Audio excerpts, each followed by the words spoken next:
of course, another big area is the Enneagram, which I've done whole programs on. And unfortunately, that really is huge right now. It's really big. It's really taking up the church. I'm kind of just sitting and watching it, and it's sort of taking my breath away. I've been observing this for many years now. I started warning about it on Facebook in 2014 before most people knew what it was. My first article was in 2011. It's a completely useless, invalid tool. It's as valid as astrology. So, you know, if you think you're a number 8, you might as well say that you're a Libra with Pisces rising. It's just as valid. Just as valid. No difference. But now pastors are using it. Pastors are teaching it. They're having workshops. They're using it with the pastoral teams are using it as a team. There's one church, at least 1 or 2 churches, where the pastors put their Enneagram number on their door.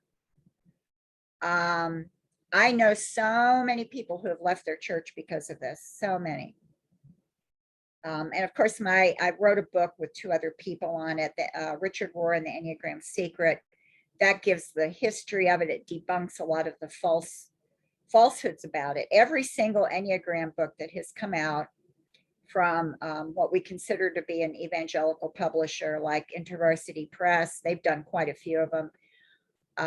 Thomas Nelson, Zondervan, and some others, all of them have false statements in them. They all say the Enneagram is ancient or it has Christian origins, or they may say, well, we think it has Christian origins, but we don't really know, or they'll say nobody really knows the origins. Well, yeah, we do. We do know the origins. Yes, we do. Yes, we know the origins. It's black and white. The origins are 1916 with George Gurdjieff, was the spiritual seeker who patched together these different spiritual ideas. The Enneagram was his way of defining the cosmos. He said it reflected cosmic reality, and all the laws of the universe were in the Enneagram.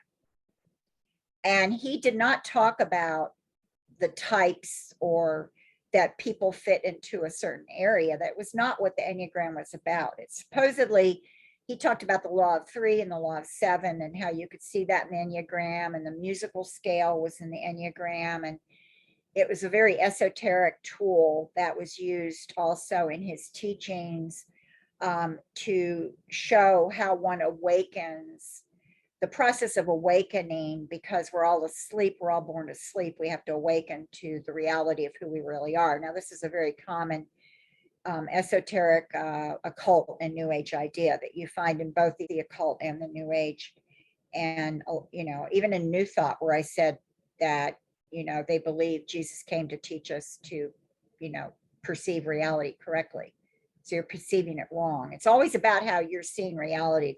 There's something wrong with the way you're seeing reality, or you're seeing the wrong reality or something, and you have to awaken. Oh, he taught that, and he had followers, and for a long time it was just his followers who used the Enneagram. He also felt that the Enneagram was dynamic. It showed the dynamic movement of the universe, and that's why there are these dances that are choreographed according to Gurdjieff's teachings, in keeping with the Enneagram. You can find them on YouTube, and there are these people dancing, and usually you can see an Enneagram in the background or on the floor. And they're doing these very strange dancing. Usually the music is kind of bizarre, but they're doing all these synchronized movements that are like, it's not really dancing. It's like these movements that are supposed to show certain things that Gurdjieff taught.